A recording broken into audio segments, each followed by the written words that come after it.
गाय के बनता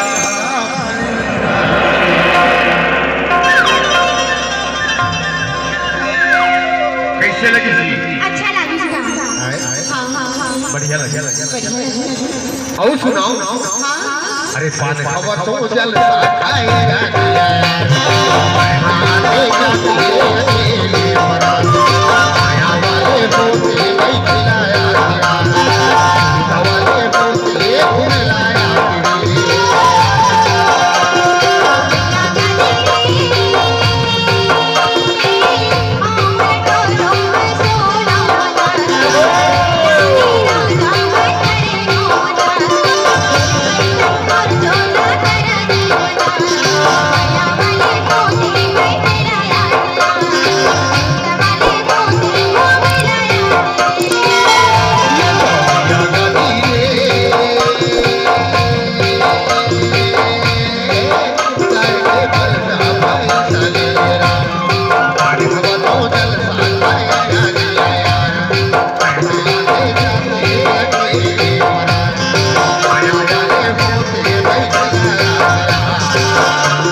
देख के बात तो बताओ।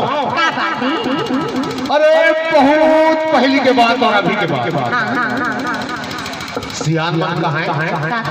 हमार पुरखा पहली के कहाँ तैया के बात और अभी के बात अंतर है। ऐसे वैसे महूला है तोला है बहुला लगी कहाँ के वो अंतर ला तोला में बता दे। पहली हमार पुरखा मन कहाँ करे जान जा बाजार हाट जाए तो पैदल जाओ। इहले राजगांव में